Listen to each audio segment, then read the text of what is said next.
هو في ايه؟ مفيش حاجه وحشاني، جاي اقعد معاكي شويه. وحشك؟ اه. امال انت حطيت لي ايه في الكوبايه؟ ولا حاجه طبعا.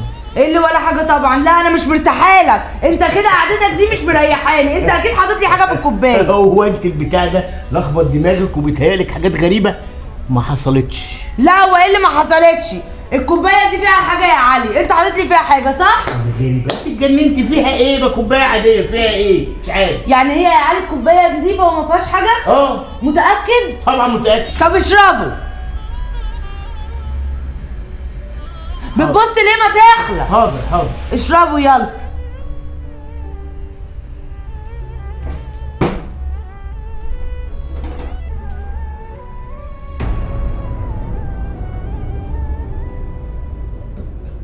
ما تشرب. كفايه كده.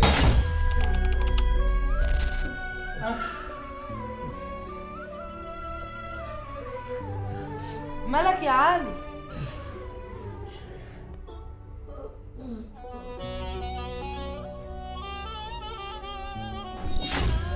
علي يا علي.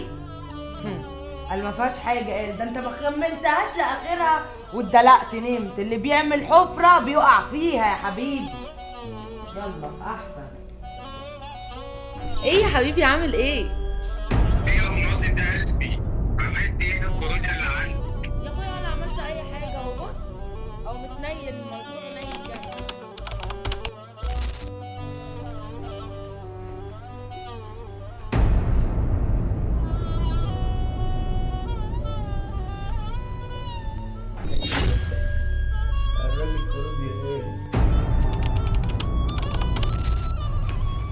اخيرا همضي على تنازل عن الشقه واقوم انا رايحه بيعاها واجدد الباقه والنت ما يفصلش مني تاني. حلو.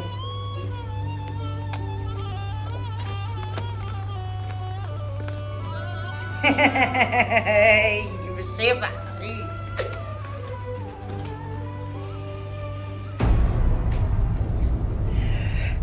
ابلعي يا كروديا.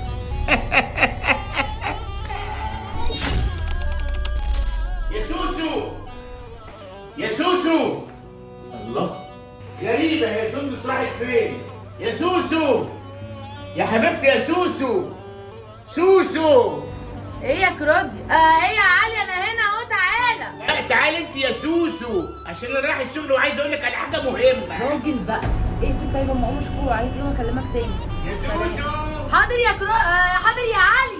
يلا تعالي تعالي يا سوسو، عايزك في حاجة مهمة، تعالي. خير. بصي يا حبيبتي بقى، انا رايح الشغل وعندي شغل كتير قوي في المكتب، هتاخر. فرصه بقى، في 2 كيلو مكرونه اقلام وبيض في الثلاجه، عايزك تعملي لي مكرونه بالبشاميل بس بلاش شطه. وعلى فكره المانجا اللي انا جبتها امبارح طلعت حادقه، مش انت معايا؟ اعمليها لي عصير عشان نقضي سهره جميله انا وانت ولا حد طيب تالتنا. طب يا علي روح بس انت شغلك ولما تيجي ربنا يسهل. يلا. طيب مش عايزه اي حاجه؟ لا مش عايزه. يلا يلا يا علي. اجيب لك اي حاجه يا حلوه؟ علي مش عايزه والله. يلا يلا. بتحبني، بتموت فيا. راجل كرومبا. ايه انا يا حياتي انا يا حياتي انا يا حياتي. ها شوفوا ريحه المكرونه الجميله. يلا يلا نجري، هات لنا طبقين. تنجري مين يا علي؟ ده انت اللي هتنجر بره يا حبيبي. ومش عارفه ايه اللي رجعك تاني هنا يا علي؟ المكرونه بشاميل ومانجا، انت فاكرني الجاريه يا حبيبي اللي مامي جابتها لك ولا ايه؟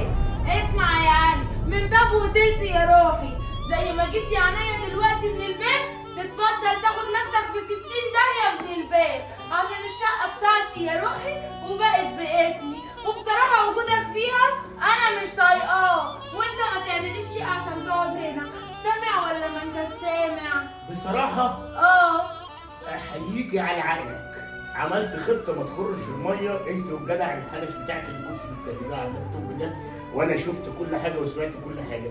بس يا حبيبتي نحبك طلع على شونه. يعني ايه؟ يعني البصمه متشركه، وحضرتك سجلت لي كل حاجه، وممكن ارفع عليك قضيه واحبسك انت والهلفوت اللي كنت بتتكلمي. يا علي ده انا كنت بهزر معاكي يا روحي. مفيش هزار. انا عامله لك المكرونه ببشاميل بشاميل زي ما والله. جبتك في الشارع يا مقشفه، يا اللي القشف في رجلك كان بالكيلو، يا اللي كنت بتسرحي بمناديل، جبتك من الشارع ونضفتك، هرجعك للشارع. يلا يا علي اسمعني بس. يلا، يا علي يلا. ده انا بهزر معاك. جزاء الخيانه في 60 داهيه، في 60 داهيه. يا راجل يا كرامة. الحقيقه النهارده تناولنا موضوع مهم جدا وجريء جدا، لازم اللي بيتفرج يتفرج بإمعان كده ودقه. ليه بنتناول ان حبل الخيانه قصير جدا، واي ست يعني بتخرج عن النهج المعروف ربنا بيكشفها وبتنتهي حياتها بالزوجه اللي احنا شفناها انها تترمي في الشارع، بالرغم انها لو كانت عاشت سعيده جدا، وكده كده هو بعد عمر طويل هتبقى شقتها، ولو خلفت هتبقى شقتها. مش عارف ليه يعني في ازمه ثقه كده، ان الزوجه كل شويه اكتب لي، ده بيوتر العلاقه بين الاثنين، بيخلي الزوج يتضايق ويحس انها متجوزاه عشان فلوس.